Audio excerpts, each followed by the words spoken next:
Hi, my name is Crystal Donaldson. I'm going to continue discussing the remaining three habits from Dr. Covey. The fifth habit is seek first to understand, then to be understood. This habit focuses on the idea of communication. Communication is simple and effective, yet vital for developing and maintaining positive relationships. One of the biggest ideas branched off from communication is empathic listening, which is listening with the intent to understand. More oftentimes than not, when we are having a conversation with someone, we are too busy focusing on our own response and don't hear everything that the other person is saying. It's important to put yourself in their shoes and really feel how they're feeling. Show some emotion. Within this habit, it's important to balance courage and consideration. While understanding another person takes consideration, getting another person to understand takes courage. An example to display this behavior is Blockbuster Video. Blockbuster failed to listen to its employees, its customers, and its competitors. Blockbuster charged late fees while its competitors, such as Netflix, wasn't. Social media could have saved Blockbuster from failing, but they refused to listen to anyone. They failed to shift their business model and as a result went bankrupt. Dr. Covey's sixth habit is called synergizing. Synergizing is when two people work together to perform a better result than if two individuals were to work on something individually. Kind of like the concept two heads are better than one. Synergizing essentially really means teamwork. It's a method of finding new ways to an enhanced version of a solution. Managers think the value of combined firms is greater than the sum of two firms independently.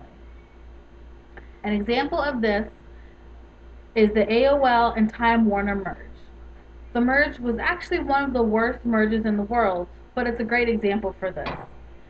AOL was unable to get involved with external affiliates because there was a suspicion of the managers of AOL who thought that Time Warner was trying to take over the company as a whole.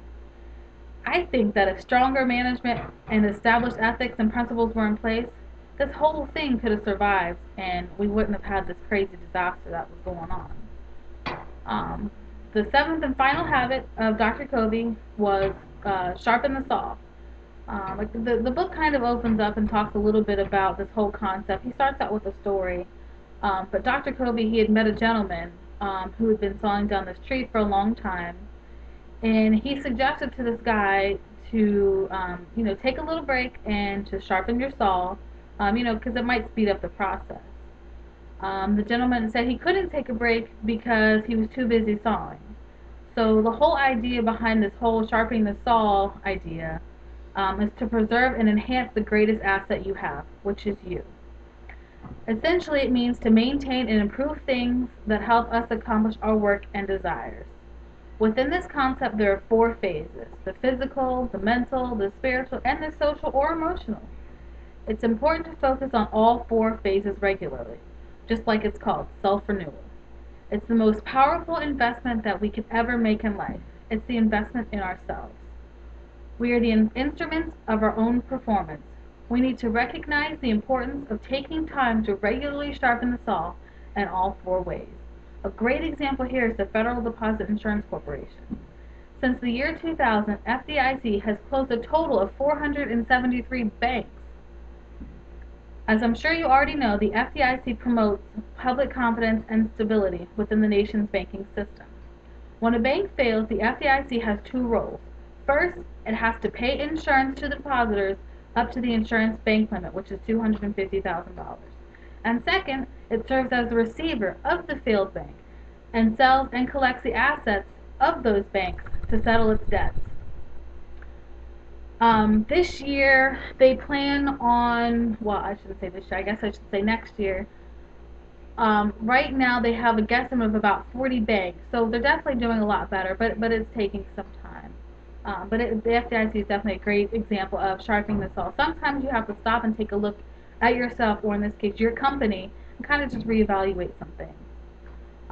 So that concludes all of the habits. But I just want to kind of throw in a little conclusion just so that you have them all, just as a refresher. The seven habits are to be proactive, To begin with the end in mind, to put first things first, think win-win, and seek first to understand, then to be understood, to synergize, and to make sure you sharpen that saw. These principles can solve the massive corporate corruption problem. If the people in charge of these companies would make their ethical decisions based on these principles, all of this stuff could have been avoided. Thank you.